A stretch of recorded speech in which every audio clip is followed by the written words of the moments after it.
시인을 넘기는 어느 날부터 이유 없이 마음이 무거워졌다고 느끼는 분들이 많습니다. 아침에 눈을 뜨는 순간부터 아직 아무 일도 일어나지 않았는데 이미 지쳐있는 느낌, 몸은 예전 같지 않고 머릿속은 해야 할 생각들로 가득 차 쉬지 못합니다. 붙잡고 있는 것이 많아질수록 이상하게도 마음은 더 불안해집니다. 놓치면 안 될 것 같아서 더 꽉 움켜쥐었는데 그 손이 점점 아파오기 시작합니다. 혹시 지금의 괴로움이 세상이 아니라 내 손의 힘 때문 아닐까요? 중년 이후의 삶은 겉으로 보기엔 크게 달라지지 않은 것처럼 보이지만 안쪽에서는 많은 변화가 동시에 일어납니다. 몸은 서서히 신호를 보내고 역할은 바뀌며 관계의 중심도 조금씩 이동합니다. 예전에는 당연히 할 수 있었던 일이 버거워지고 한 번도 고민하지 않았던 문제들이 마음을 점유합니다. 이 시기에 많은 분들이 말합니다. 나는 예전처럼 살고 싶은데 왜 자꾸 마음이 따라주지 않을까요? 불교에서는 모든 존재가 변한다는 사실을 무상이라고 말합니다. 무상은 늙음이나 상실만을 의미하지 않습니다. 지금의 상태가 영원하지 않다는 단순하고도 분명한 진실입니다. 그런데 우리는 이 진실을 머리로는 알고 있으면서도 마음으로는 인정하지 않으려 합니다. 특히 신을 넘기면서 우리는 은근히 이렇게 기대합니다. 이 정도면 이제 좀 편해져도 되지 않을까. 바로 그 기대가 마음의 긴장을 키웁니다. 자녀가 어릴 때는 분명한 역할이 있었습니다. 벌고 키우고 지키는 일. 그 역할에 익숙해진 마음은 시간이 흘러도 쉽게 놓아주지 않습니다. 아이가 자라 자기 삶을 살기 시작해도 마음은 여전히 통제하려 듭니다. 연락이 늦으면 불안해지고 선택이 마음에 들지 않으면 답답해집니다. 사실 괴로운 것은 아이의 행동이 아니라 내가 여전히 책임져야 한다는 생각입니다. 직장이나 사회적 위치도 마찬가지입니다. 예전처럼 인정받지 못한다고 느껴질 때 마음속에서는 비교가 시작됩니다. 저 사람은 아직 잘 나가는데 나는 왜 이럴까? 이 비교는 생각을 반복시키고 반복되는 생각은 불안을 키웁니다. 불안은 다시 통제 욕구를 낳고 통제할 수 없다는 사실은 더 큰 괴로움으로 돌아옵니다. 이렇게 마음은 스스로 만든 굴레 안에서 쉼없이 돌고 돕니다. 불교에서 말하는 고고는 고통 그 자체보다 고통을 붙잡는 태도를 가리킵니다. 신 이후의 삶이 힘든 이유는 나이가 들어서가 아닙니다. 변해가는 삶을 예전의 기준으로 붙들고 있기 때문입니다.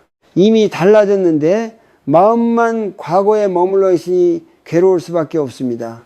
이것은 실패도 나약함도 아닙니다. 그저 누구나 겪는 자연스러운 과정입니다. 이 시기에 필요한 것은 더 열심히 버티는 힘이 아니라 조금 느슨해지는 용기입니다. 모든 것을 해결하려 들지 않아도 괜찮다는 허락을 자신에게 주는 일입니다. 무상함을 받아들인다는 것은 포기와 다릅니다. 이렇게 변해도 괜찮다라고 마음속으로 말해주는 것입니다. 그 한마디가 긴장을 풀어주는 첫 단추가 됩니다. 지금 이 순간 잠시만 자신의 몸과 마음을 느껴보십시오. 어깨는 올라가 있지 않은지, 숨은 얕지 않은지. 많은 분들이 자신도 모르게 이를 악물고 하루를 살아갑니다. 붙잡고 있는 것이 많을수록 몸은 먼저 긴장으로 반응합니다. 괴로움은 생각에서 시작되지만 몸에서 오래 머뭅니다. 오늘은 문제를 해결하려 하지 않아도 됩니다. 다만 알아차리면 충분합니다. 아, 내가 지금 많이 붙잡고 있구나. 이 알아차림이 바로 수행의 시작입니다. 신 이후의 삶은 무언가를 더 쌓는 시간이 아니라 불필요한 힘을 내려놓는 연습의 시간입니다. 그 연습이 시작될 때 마음은 비로소 숨을 쉬기 시작합니다. 이제 다음 이야기에선 왜 이 붙잡음이 생각을 반복하게 만들고 우리를 더 지치게 하는지 조금 더 깊이 들여다보려 합니다. 지금 느끼는 이 무거움에는 분명한 이유가 있습니다. 그리고 그 이유를 이해하는 순간 마음은 생각보다 빨리 가벼워질 수 있습니다.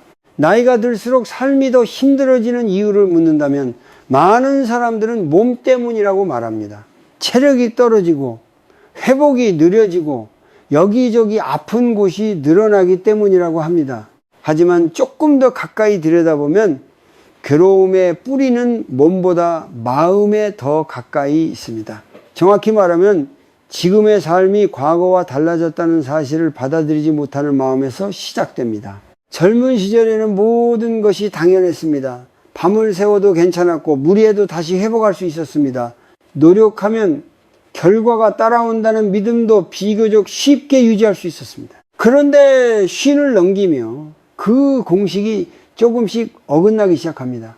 예전처럼 애써도 결과가 같지 않고 참아도 몸이 먼저 반응합니다. 그때 마음속에서 이런 생각이 고개를 듭니다.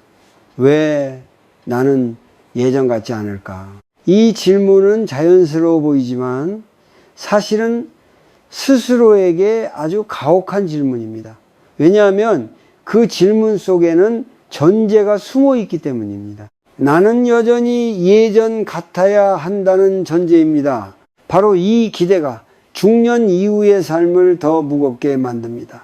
삶은 이미 변하고 있는데 마음만 변하지 않으려 애쓰니 그 간격만큼 괴로움이 생깁니다. 불교에서는 이것을 고라고 부릅니다. 고는 단순한 불편함이나 아픔이 아닙니다. 현실과 마음이 어긋날 때 생기는 마찰입니다. 지금의 삶은 분명 다른 모습인데 마음은 계속 과거를 기준으로 현재를 평가합니다. 그러니 만족할 수가 없습니다. 무엇을 해도 부족하고 누구를 봐도 비교가 됩니다. 특히 중년 이후에는 비교의 대상이 더 가까워집니다. 동창 모임에서, 친척 자리에서, 온라인 화면 속에서 우리는 끊임없이 다른 사람의 삶을 들여다봅니다. 누군가는 여전히 활발해 보이고 누군가는 경제적으로 여유 있어 보입니다. 그 순간 마음은 묻습니다. 나는 왜 저만큼 못할까? 이 비교는 생각을 반복시키고 반복되는 생각은 스스로를 몰아붙입니다. 사실 문제는 비교 그 자체가 아닙니다. 비교를 통해 배우는 것도 있습니다. 문제는 비교 뒤에 따라오는 기대입니다. 나는 저렇게 살아야 한다. 이 나이에는 이 정도는 돼야 한다는 기준 말입니다. 이 기준은 누가 정해준 것도 아니고 지금의 나를 고려한 것도 아닙니다. 그럼에도 우리는 그 기준에 자신을 맞추려 애쓰다 지쳐버립니다. 가족관계에서도 비슷한 일이 벌어집니다. 아이가 자랐는데도 마음은 여전히 예전의 역할에 머뭅니다. 이 나이의 부모라면 이 정도는 해줘야지. 이 정도는 책임져야지. 그렇게 스스로에게 기대를 얹고 또 얹습니다. 하지만 몸과 마음은 이미 다른 단계로 넘어가고 있습니다. 그 차이를 인정하지 않을수록 피로는 깊어집니다. 여기서 중요한 것은 기대를 내려놓는다고 해서 삶을 포기하는 것이 아니라는 점입니다. 기대는 때로 우리를 움직이게 하지만 때로는 우리를 묶어두는 족쇄가 됩니다. 특히 과거의 나를 기준으로 한 기대는 현재의 나를 부정하는 방식으로 작동합니다. 그럴 때 마음은 끊임없이 자신을 비난하게 됩니다. 불교에서는 말합니다. 고통은 밖에서 오는 것이 아니라 붙잡는 데서 생긴다고. 지금의 괴로움도 마찬가지입니다. 나이가 들어서 힘든 것이 아니라 예전처럼 살 수 있어야 한다는 생각을 놓지 못해서 힘든 것입니다. 이 사실을 인정하는 순간 마음은 조금 느슨해집니다. 아, 내가 부족해서가 아니라 기준이 달랐구나. 오늘은 해결책을 찾으려 하지 않아도 괜찮습니다. 다만 한 가지만 살펴보면 충분합니다. 내가 지금도 과거의 나를 기준으로 현재를 평가하고 있지는 않은지, 그 평가가 하루에 몇 번이나 반복되는지 이 알아차림만으로도 마음의 속도는 조금 느려집니다. 다음 이야기에서는 이런 기대와 비교가 어떻게 생각을 멈추지 못하게 만들고 우리를 통제와 불안의 상태로 몰아가는지 더 자세히 살펴보려 합니다. 괴로움에는 분명한 구조가 있습니다. 그 구조를 알면 빠져나오는 길도 함께 보이기 시작합니다. 사람들은 흔히 말합니다. 나는 집착하지 않아. 하지만 조금만 가만히 마음을 들여다보면은 생각이 같은 자리를 맴돌고 있는 것을 발견하게 됩니다. 이미 끝난 대화, 이미 지나간 선택, 아직 오지 않은 걱정, 손으로는 아무것도 붙잡고 있지 않지만 마음은 하루 종일 무언가를 놓지 못한 채 붙들고 있습니다. 이 보이지 않는 붙잡음이 중년 이후의 삶을 유난히 지치게 만듭니다. 불교에서 말하는 집착은 어떤 물건이나 사람만을 의미하지 않습니다. 오히려 더 강력한 집착은 생각에 대한 집착입니다. 그때 그렇게 했어야 했는데 저 사람은 왜 저럴까? 앞으로는 어떻게 될까? 이런 생각들이 반복될수록 마음은 현재를 떠나 같은 자리를 빙빙 돌게 됩니다. 마치 한 지점에 묶인 채 주변만 맴도는 것처럼 말입니다. 중년의 집착은 젊은 시절과 다른 모습으로 나타납니다. 젊을 때는 욕심이 앞에 있었다면 지금은 책임과 불안의 얼굴을 하고 있습니다. 자녀에 대한 걱정, 배우자에 대한 섭섭함, 자신의 노후에 대한 두려움, 이 모든 것은 겉으로 보면 사랑이고 대비처럼 보이지만 그 안을 들여다보면은 내 뜻대로 되어야 한다는 마음이 숨어 있는 경우가 많습니다. 예를 들어 자녀가 연락이 늦을 때를 떠올려 보십시오. 연락이 없다는 사실 하나만으로도 마음은 여러 갈래로 흘러갑니다. 무슨 일이 생긴 건 아닐까? 나를 소홀히 여기는 건 아닐까? 이 생각은 곧바로 감정으로 바뀌고 감정은 행동을 재촉합니다. 다시 전화를 걸고 메시지를 보내고 답이 없으면 더 불안해집니다. 사실은 아무 일도 없을 수 있지만 마음은 이미 스스로를 괴롭히고 있습니다. 이처럼 집착은 통제의 욕구와 깊이 연결되어 있습니다. 통제하고 싶다는 마음은 불안에서 시작됩니다. 불안은 다시 생각을 반복하게 만들고 반복되는 생각은 현실보다 상상을 더 크게 만듭니다. 이렇게 마음은 현재에 있지 못하고 늘 앞서 달리거나 뒤를 돌아보게 됩니다. 현재를 떠난 마음은 쉴 수가 없습니다. 불교에서는 이 상태를 고통의 순환이라고 설명합니다. 생각이 일어나고 거기에 매달리고 그 매달림이 괴로움을 낳는 구조입니다. 문제는 생각이 일어나는 것이 아니라 그 생각을 붙잡고 놓지 못하는 데 있습니다. 생각은 자연스러운 현상입니다.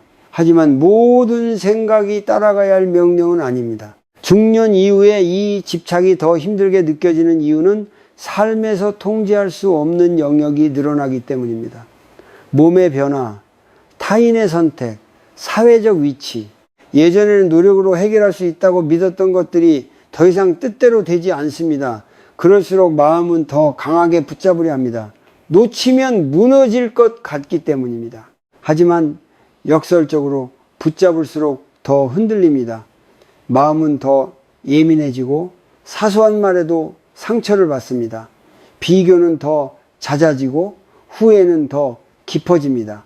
이때 많은 분들이 자신을 탓합니다. 내가 마음이 약해서 그렇다. 하지만 이것은 개인의 문제가 아니라 누구나 겪는 마음의 작동 방식입니다. 불교는 여기서 중요한 한 가지를 짚어줍니다. 집착은 나를 보호하기 위해 생겼지만 결국 나를 가두는 울타리가 된다는 점입니다. 그래서 수행은 무언가를 억지로 끊어내는 일이 아니라 이 울타리를 알아차리는 일에서 시작됩니다. 아, 내가 지금 이 생각을 붙잡고 있구나. 이 한 번의 자각이 순환의 작은 균열을 냅니다. 지금 이 순간에도 마음속에 계속 반복되는 생각이 있을지 모릅니다. 그 생각을 없애려 하지 않아도 됩니다. 다만 한 걸음 떨어져 바라보십시오. 이 생각이 나를 돕고 있는지 아니면 소모시키고 있는지 그 질문 하나만으로도 마음은 잠시 멈출 수 있습니다. 다음 이야기에서는 이렇게 반복되는 생각과 집착의 흐름을 실제로 멈추게 하는 방법, 즉 무상함을 삶 속에서 어떻게 사용하는지에 대해 더 깊이 이야기해 보려 합니다. 집착을 이해하면 놓는 길도 함께 보이기 시작합니다. 사람들은 무상하다는 말을 들으면 먼저 잃는 것을 떠올립니다. 젊음이 사라지고 관계가 변하고 몸이 예전 같지 않다는 사실 말입니다. 그래서 무상은 왠지 모르게 허무하고 받아들이기 싫은 말처럼 느껴집니다. 하지만 불교에서 말하는 무상은 절망의 언어가 아니라 오히려 숨을 돌리게 해주는 지혜에 가깝습니다.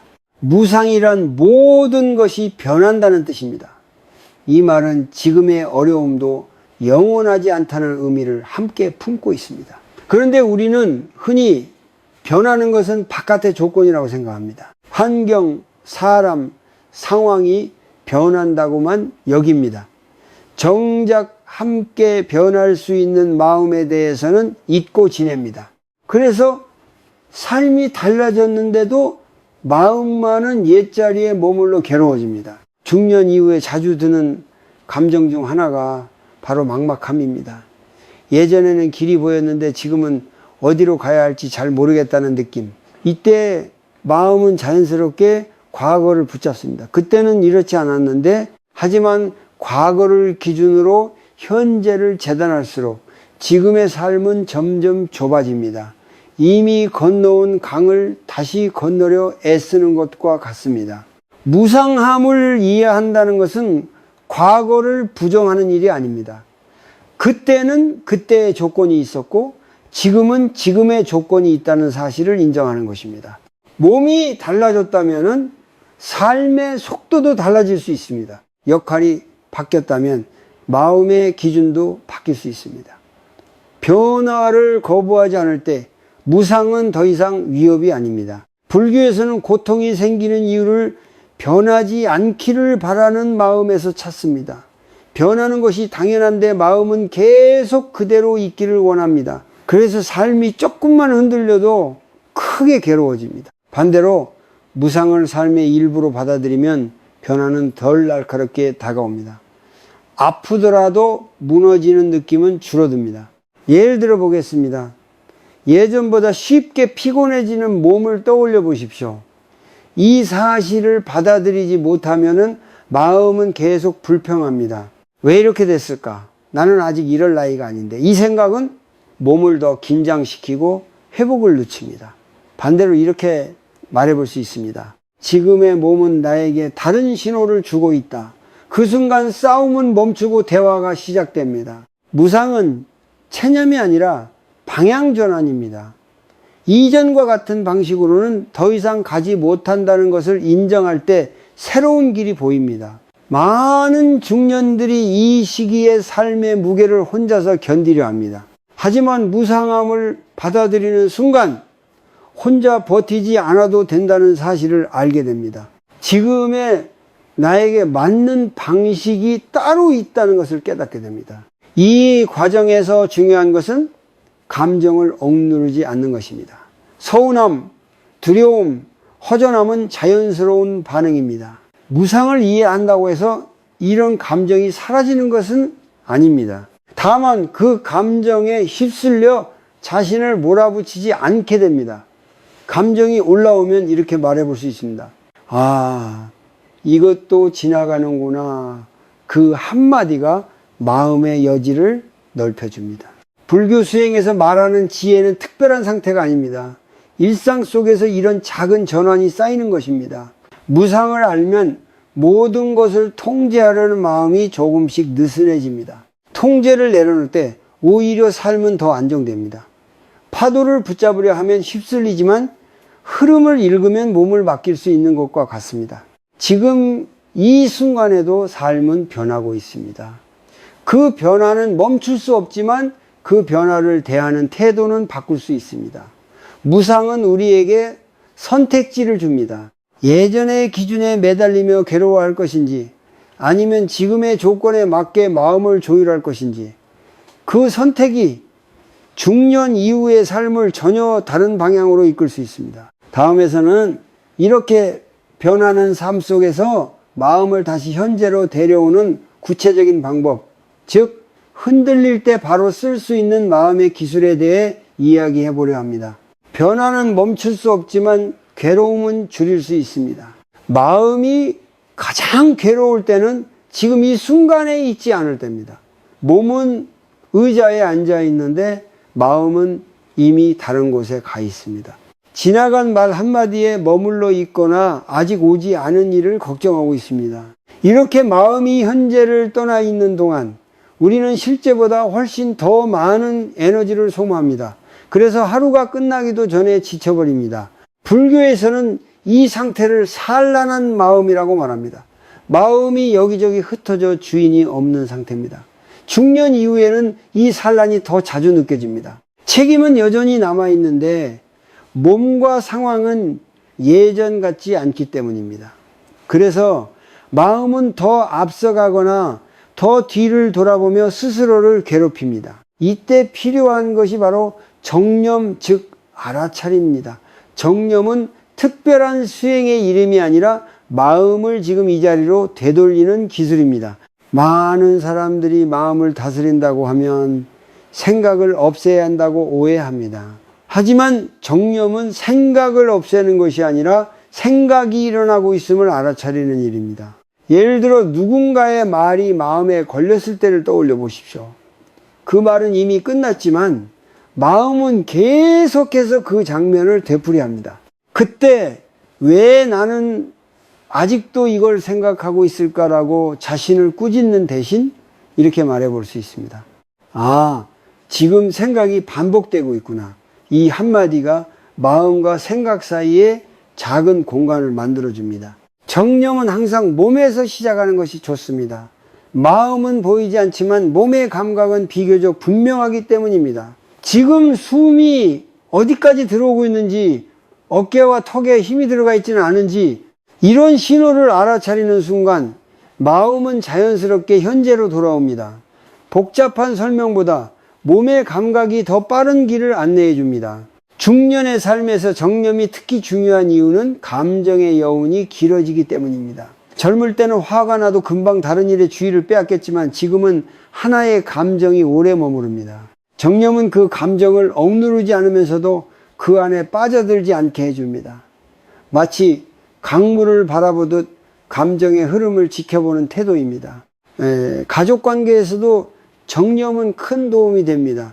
대화 중에 마음이 먼저 반응할 때가 있습니다. 상대의 말이 끝나기도 전에 마음속에서는 이미 판단과 해석이 시작됩니다. 그 순간 숨 한 번을 알아차리면 반응과 행동 사이에 여유가 생깁니다. 그 여유가 관계를 지키는 힘이 됩니다. 정념은 하루 중 아무 때나 연습할 수 있습니다. 설거지를 하면서 물의 온도를 느끼거나 걸으면서 발바닥의 감각을 느끼는 것만으로도 충분합니다. 중요한 것은 특별한 시간을 따로 내는 것이 아니라 일상의 순간을 수행의 자리로 삼는 태도입니다. 이렇게 쌓인 작은 알아차림이 마음의 습관을 바꿉니다. 처음에는 정념이 잘 되지 않는 것처럼 느껴질 수 있습니다. 알아차린 순간 이미 생각에 휩쓸려 있었다는 사실을 발견하기 때문입니다. 하지만 그것 또한 실패가 아닙니다.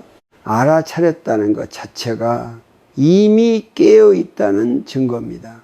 수행은 잘하고 못하고의 문제가 아니라 계속 돌아오는 연습입니다. 정념을 통해 우리가 배우는 가장 중요한 것은 모든 것이 자동으로 굴러가고 있지는 않다는 사실입니다. 반응하기 전에 멈출 수 있고 멈춘 자리에서 다른 선택을 할 수 있습니다. 그 선택이 하루의 질을 바꾸고 삶의 무게를 달라지게 합니다. 다음에서는 이 알아차림을 실제로 삶에 적용할 수 있는 아주 간단한 연습을 소개하려 합니다. 복잡하지 않고 누구나 바로 해볼 수 있는 방법입니다. 그 작은 연습이 불안과 생각의 반복을 끊는 시작점이 될 수 있습니다. 지금부터는 아주 간단하지만 중년 이후의 삶에서 실제로 큰 도움이 되는 한 가지 연습을 함께 살펴보려 합니다. 이 연습은 생각을 없애려는 것이 아니라 생각의 흐름에서 잠시 빠져나오는 데 목적이 있습니다. 하루를 바꾸려 하지 않아도 됩니다. 다만 한순간만 바꿔보는 연습입니다. 많은 분들이 불안하거나 마음이 복잡할 때 스스로에게 이렇게 말합니다. 생각하지 말아야지. 하지만 생각은 명령으로 멈추지 않습니다. 오히려 막으려 할수록 더 크게 떠오릅니다. 그래서 불교에서는 생각을 다루는 가장 안전한 길로 호흡을 사용해 왔습니다. 숨은 늘 현재에 있고 누구나 가지고 있으며 억지로 조작하지 않아도 되기 때문입니다. 이 연습에 이름을 붙이자면 세 번의 호흡이라고 할 수 있습니다. 길지도 않고 특별한 장소도 필요 없습니다. 누워 있어도 되고 앉아 있어도 됩니다. 다만 한 가지 조건이 있습니다. 결과를 기대하지 않는 것입니다. 좋아지길 바라지 않아도 됩니다. 그저 해보는 것으로 충분합니다. 먼저 지금 자신의 몸이 어디에 닿아 있는지 느껴봅니다. 의자에 닿은 허벅지, 바닥에 닿은 발, 등을 받치고 있는 등받이, 이 감각을 느끼는 순간 마음은 조금씩 현재로 돌아옵니다. 그 다음 숨을 억지로 바꾸지 말고 자연스럽게 들고 나는 것을 지켜봅니다. 첫 번째 호흡에서는 들숨이 들어올 때 지금이라고 마음속으로 조용히 말해봅니다. 숨이 들어오는 감각에만 주의를 둡니다. 코를 지나 가슴이나 배로 내려가는 느낌을 있는 그대로 느껴봅니다. 내쉬는 숨에서는 아무 말도 하지 않아도 됩니다. 그냥 빠져나가는 것을 지켜봅니다. 두 번째 호흡에서는 들숨의 역이라고 말해봅니다. 마음이 다른 생각으로 흘러가도 괜찮습니다. 알아차리는 순간 다시 숨으로 돌아오면 됩니다. 내쉬는 숨에서는 몸의 긴장이 조금 내려간다고 상상해도 좋습니다. 실제로 느껴지지 않아도 괜찮습니다. 세 번째 호흡에서는 들숨에 괜찮다라고 말해봅니다. 이 말은 상황이 괜찮다는 뜻이 아닙니다. 지금 이 숨을 쉬고 있는 내가 괜찮다는 뜻입니다. 완벽하지 않아도, 정리되지 않아도 지금 이 상태 그대로 숨 쉬고 있다는 사실을 인정하는 말입니다. 이렇게 세 번의 호흡이 끝나면 바로 어떤 변화가 느껴지지 않아도 괜찮습니다. 이 연습의 목적은 평온해지는 것이 아니라 생각의 자동 흐름을 잠시 끊는 데 있습니다. 반복되던 생각의 고리가 아주 잠깐 느슨해지기만 해도 그 연습은 이미 충분히 효과가 있습니다. 이 연습이 특히 도움이 되는 순간들이 있습니다. 밤에 누웠는데 생각이 멈추지 않을 때, 누군가의 말이 계속 떠오를 때, 답이 오지 않는 메시지를 붙잡고 있을 때, 그런 순간에 이 세 번의 호흡을 해보면 문제는 그대로 있어도 마음의 속도는 달라집니다. 중요한 점은 이 연습을 잘하려 하지 않는 것입니다. 숨에 집중하다가 생각이 튀어나오는 것은 아주 자연스러운 일입니다. 오히려 생각이 튀어나왔다는 사실을 알아차렸다면 그 순간이 바로 수행입니다. 돌아왔다는 것이 핵심이지 오래 머무는 것이 목표가 아닙니다. 많은 중년들이 이렇게 말합니다. 나는 마음을 다스릴 힘이 없다. 하지만 마음을 다스리는 것은 힘으로 하는 일이 아닙니다. 방향을 바꾸는 일에 가깝습니다. 생각을 밀어내는 대신 숨으로 시선을 옮기는 것, 그 작은 전환이 하루를 지탱하는 힘이 됩니다. 이 연습을 하루에 한 번만 해도 충분합니다. 정해진 시간에 하지 않아도 됩니다. 오히려 마음이 가장 바쁠 때, 가장 하기 싫을 때 한번 해보는 것이 좋습니다. 그 순간이 바로 마음이 가장 필요로 하는 때이기 때문입니다. 다음 이야기에서는 이렇게 숨으로 돌아오는 연습 위에 자신을 더 따뜻하게 대하는 태도, 즉 자기 자신을 향한 자비에 대해 이야기해 보려 합니다. 마음을 진정시키는 것만으로는 부족할 때 우리에게 필요한 또 하나의 지혜가 있습니다. 많은 중년들이 마음속으로 가장 자주 하는 말은 남에게 하는 말이 아니라 자기 자신에게 하는 말입니다. 왜 이거밖에 못했을까? 이 나이에 이 정도라니. 나는 늘 부족하다. 이런 말들은 소리내어 하지 않지만 하루에도 수십 번 마음속으로 오갑니다. 그리고 이 말들은 생각보다 깊게 마음을 깎아냅니다. 우리는 흔히 자신을 단단하게 만들기 위해 스스로를 몰아붙여야 한다고 배워왔습니다. 느슨해지면 안 되고 약해지면 뒤처진다고 믿어왔습니다. 그래서 실수했을 때, 지쳤을 때, 기대에 못 미쳤을 때 가장 먼저 꺼내는 도구가 자기 비난입니다. 마치 그 채찍이 나를 다시 움직이게 해줄 것처럼 말입니다. 하지만 중년 이후에 이 방식은 점점 더 큰 상처를 남깁니다. 이미 몸도 마음도 예전보다 많은 부담을 안고 있는데 거기에 스스로를 향한 공격까지 더해지기 때문입니다. 불교에서는 이런 상태를 자기 자신에게 자비를 베풀지 못하는 마음이라고 봅니다. 자비는 남을 위한 덕목이기 전에 자기 자신을 위한 태도입니다. 자비라고 하면 많은 분들이 오해합니다. 스스로에게 관대해지면 나태해질까봐, 기준이 무너질까봐 두려워합니다. 하지만 자비는 변명을 허락하는 것이 아닙니다. 오히려 있는 그대로를 정확히 바라보는 용기입니다. 지금의 나는 이만큼까지 해냈다. 이 사실을 인정하는 것에서부터 자비는 시작됩니다. 예를 들어 하루를 돌아보며 이렇게 말해 보십시오. 오늘도 별로 한 게 없어. 이 말 대신 오늘은 힘든 조건 속에서도 여기까지 왔다라고 말해보는 것입니다. 상황은 같지만 마음에 남는 온도는 전혀 다릅니다. 전자는 마음을 움츠리게 만들고 후자는 다시 숨을 쉬게 합니다. 중년의 삶에는 설명하기 어려운 피로가 있습니다. 자녀 문제, 경제적인 걱정, 관계의 변화, 미래에 대한 불안이 한꺼번에 겹쳐 있습니다. 이 피로는 게으름이 아니라 오래 버텨온 결과입니다. 그런데 우리는 이 사실을 너무 쉽게 잊고 자신을 나무랍니다. 다들 사는데 왜 나만 힘들까? 이런 비교는 고통을 줄이지 못하고 오히려 고립감을 키웁니다. 불교에서는 고통을 겪는 자신에게 먼저 따뜻한 마음을 보내라고 말합니다. 이것이 바로 자기 자비입니다. 지금 힘들다는 사실을 부정하지 않고 그 힘듦을 겪고 있는 나를 적으로 만들지 않는 태도입니다. 고통 위에 비난을 얹지 않을 때 마음은 조금씩 회복될 여지를 얻습니다. 자기 자비는 특별한 말이나 의식이 필요하지 않습니다. 아주 짧은 문장 하나면 충분합니다. 마음이 무너질 때 이렇게 말해볼 수 있습니다. 지금 많이 힘들구나. 그래도 여기까지 온 너는 충분히 애썼다. 이 말은 문제를 해결해 주지는 않지만 문제를 견딜 수 있는 바닥을 만들어줍니다. 가족관계에서도 자기 자비는 중요합니다. 부모로서 배우자로서 늘 잘해야 한다는 압박 속에서 우리는 쉽게 자신을 잃습니다. 기대에 못 미쳤다고 느끼는 순간 죄책감과 자책이 동시에 올라옵니다.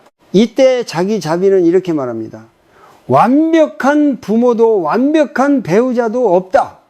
이 말은 책임을 버리라는 뜻이 아니라 인간으로서의 한계를 인정하라는 뜻입니다. 자비는 마음을 약하게 만들지 않습니다. 오히려 자비가 있는 사람은 다시 일어설 수 있는 힘을 오래 유지합니다.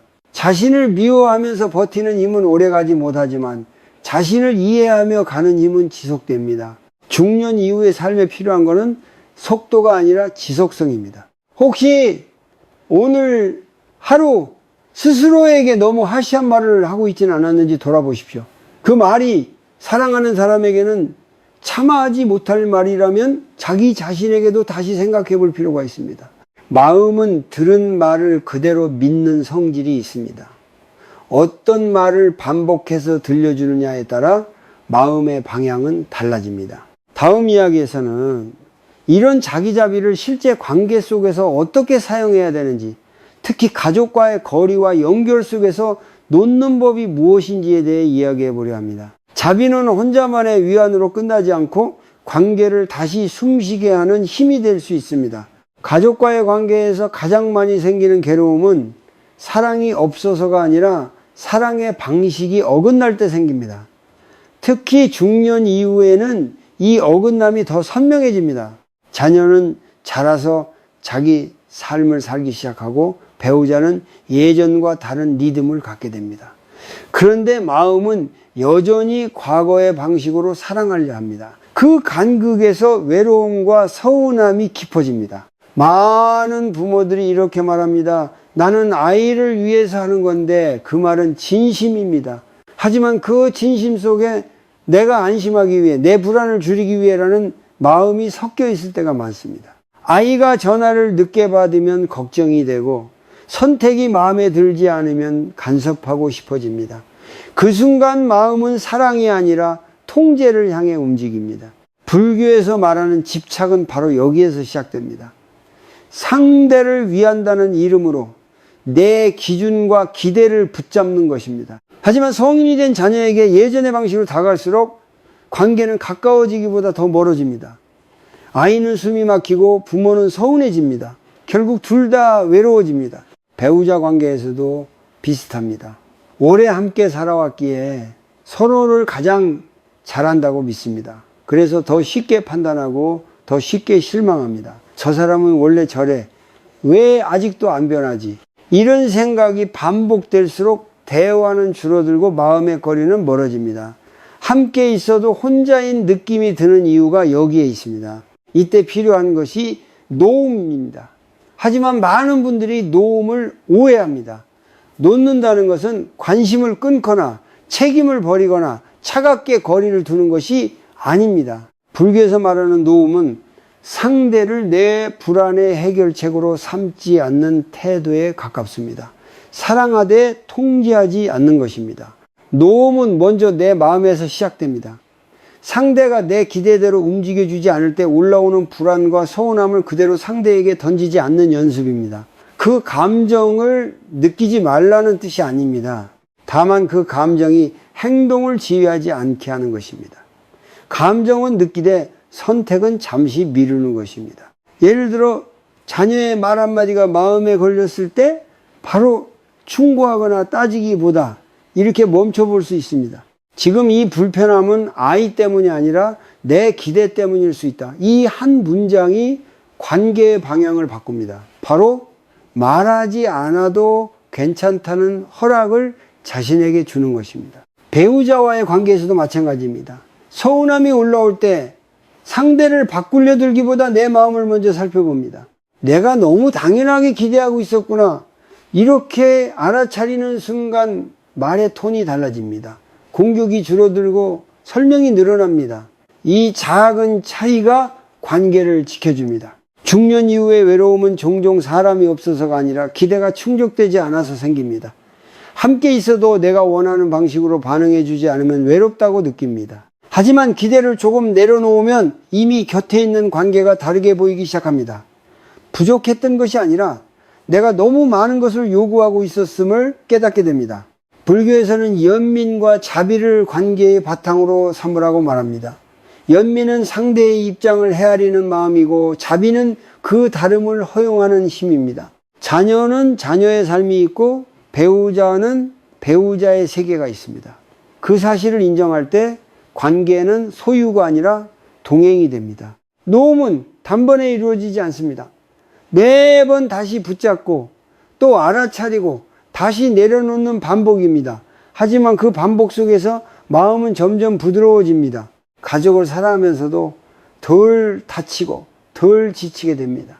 이것이 중년 이후에 필요한 관계의 지혜입니다. 다음 이야기에서는 이렇게 마음에서 내려놓은 것을 실제 행동으로 어떻게 옮길 수 있는지 아주 작은 변화 하나로 관계의 공기를 바꾸는 방법에 대해 이야기해 보려 합니다. 큰 결심이 아니라 오늘 당장 할 수 있는 한 가지 변화입니다.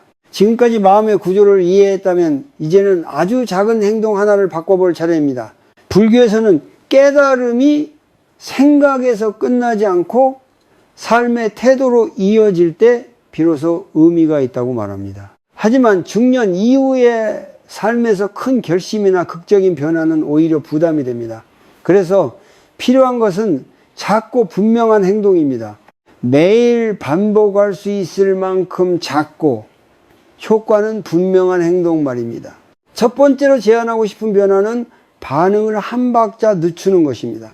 누군가의 말에 마음이 즉각적으로 불편해질 때 바로 말하거나 표정을 바꾸지 않고 속으로 한 번만 묻습니다. 지금 내가 느끼는 것은 감정인가 사실인가? 이 질문 하나가 자동 반응을 멈추게 합니다. 감정은 틀리지 않지만 항상 행동의 지휘자가 될 필요는 없습니다. 두 번째 변화는 말의 양을 줄이고 속도를 낮추는 것입니다. 중년 이후의 갈등은 대개 말이 많아서가 아니라 말이 빠르기 때문에 커집니다. 마음이 앞서 있을수록 말은 날카로워집니다. 대화 중에 일부러 한 문장을 덜 말해 보십시오. 설명을 하나 줄이고 충고를 하나 빼는 것만으로도 관계의 온도는 달라집니다. 세 번째는 비교가 시작되는 순간을 알아차리는 것입니다. 누군가의 소식을 들었을 때 마음이 움찔하며 자신을 평가하기 시작하면 이렇게 말해봅니다. 지금 비교가 올라오고 있다. 비교를 없애려 하지 않아도 됩니다. 다만 그것이 나를 어디로 데려가는지 보는 것입니다. 비교는 대부분 나를 현재에서 떼어내 과거의 후회나 미래의 불안으로 끌고 갑니다. 네 번째 행동은 하루에 한 번 감사나 인정의 말을 소리내어 하는 것입니다. 대상은 가족일 수도 있고 자기 자신일 수도 있습니다. 오늘도 잘 버텼다. 네가 있어서 도움이 됐다. 이런 말은 거창하지 않아도 됩니다. 말은 마음을 설득합니다. 반복해서 들은 말은 결국 마음의 태도가 됩니다. 다섯 번째는 몸을 통해 마음을 조절하는 것입니다. 마음이 복잡할수록 우리는 더 가만히 있으려 합니다. 하지만 이럴수록 몸은 굳어집니다. 하루 중 한 번 짧게라도 걷거나 스트레칭을 하며 몸의 감각을 느껴보십시오. 몸이 움직이면 생각의 흐름도 자연스럽게 느려집니다. 이것은 의지가 아니라 생리의 문제입니다. 여섯 번째는 잠들기 전에 마지막 행동을 바꾸는 것입니다. 많은 중년들이 침대 위에서도 하루를 반추하며 자신을 평가합니다. 대신 잠자리에 들기 전 단 하나만 떠올려 보십시오. 오늘 하루 중 아주 사소했지만 견뎌낸 순간 하나, 그 기억을 떠올리며 숨을 내쉽니다. 이것만으로도 잠의 질은 달라집니다. 이 모든 행동에는 공통점이 있습니다. 삶을 통제하려 하지 않는다는 점입니다.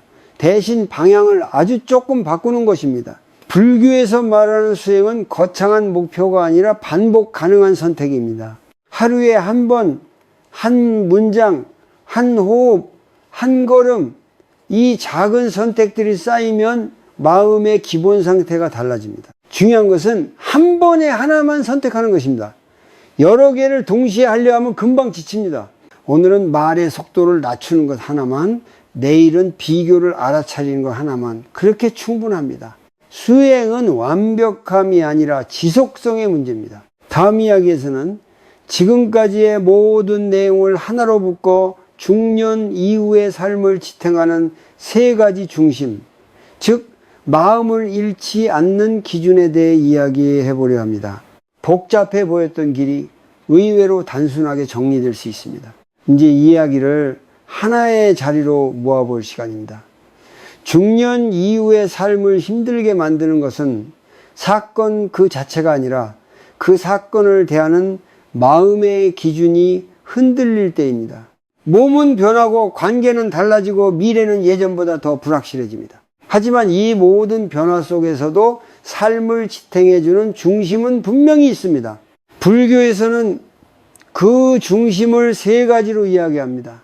알아차림, 내려놓음, 그리고 자비입니다. 이 세 가지는 서로 다른 덕목처럼 보이지만 실제로는 하나의 흐름입니다. 알아차림이 있어야 내려놓을 수 있고, 내려놓을 수 있어야 자비가 자리 잡습니다. 그리고 자비가 생길 때 다시 알아차림은 더 깊어집니다.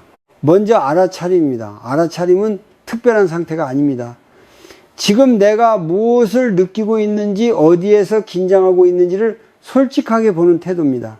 중년의 삶에서 가장 흔한 실수는 마음이 이미 지쳐 있는데도 계속 괜찮은 척하는 것입니다. 알아차림은 그 척함을 멈추게 합니다. 아, 지금 나는 많이 부담을 안고 있구나. 이 인식 하나가 삶의 속도를 현실로 되돌려줍니다. 그 다음은 내려놓음입니다. 내려놓음은 포기와 다릅니다. 더 이상 나에게 맞지 않는 기준과 역할을 내려놓는 것입니다. 예전처럼 살 수 없다는 사실을 인정하는 것은 패배가 아니라 성숙입니다. 내려놓을 때 삶은 비로소 지금의 조건에 맞는 옷을 입게 됩니다. 몸에 맞지 않는 옷을 억지로 입고 있을 때의 불편함이 서서히 사라집니다. 많은 중년들이 이렇게 말합니다. 내가 내려놓으면 무책임해지지 않을까. 하지만 실제로는 그 반대입니다. 내려놓지 못한 기대와 집착이 오히려 관계를 망가뜨리고 자신을 소진시킵니다. 내려놓음은 무관심이 아니라 현실을 존중하는 태도입니다. 지금의 나와 지금의 타인을 그대로 인정하는 힘입니다. 그리고 마지막이 자비입니다. 자비는 자신과 타인을 동일한 인간으로 바라보는 시선입니다. 나만 힘든 것도 아니고 나만 부족한 것도 아니라는 이해입니다. 중년 이후의 삶에서는 이 자비가 특히 중요합니다. 실수와 한계를 용납하지 못하는 마음은 결국 자신을 가장 먼저 다치게 합니다. 자비는 자신에게 이렇게 말하는 것에서 시작됩니다. 그래도 여기까지 온 나를 함부로 대하지는 말자. 이 말은 위로처럼 들릴 수 있지만 사실은 삶을 지속 가능하게 만드는 약속입니다. 자비가 있는 사람은 다시 시도할 수 있고 다시 관계를 맺을 수 있습니다. 자신을 적으로 만들지 않기 때문입니다. 이 세 가지가 함께 작동할 때 삶은 극적으로 바뀌지 않아도 안정됩니다. 문제가 사라지지 않아도 문제에 끌려가지 않게 됩니다. 불안은 여전히 올라오지만 그 불안을 바라볼 여유가 생깁니다. 외로움이 완전히 없어지지는 않지만 외로움 속에서 자신을 잃지 않습니다. 중년 이후의 행복은 늘 웃는 상태가 아닙니다. 오히려 마음이 크게 흔들리지 않는 상태에 가깝습니다. 기쁠 때는 기쁜 줄 알고 힘들 때는 힘든 줄 알면서도 스스로를 무너뜨리지 않는 힘. 그것이 이 시기에 필요한 지혜입니다. 오늘부터 삶을 완전히 바꾸려 하지 않아도 됩니다. 다만 하루에 한 번만 숨을 느끼고 한 번만 기대를 내려놓고 한 번만 자신에게 부드러운 말을 건네보십시오. 그 작은 선택들이 쌓이면 삶은 생각보다 단단해집니다. 인생의 후반은 무언가를 증명하는 시간이 아니라 자신과 싸우지 않는 법을 배우는 시간입니다. 그 길 위에서 알아차림과 내려놓음과 자비는 가장 믿을 수 있는 동반자가 되어줄 것입니다.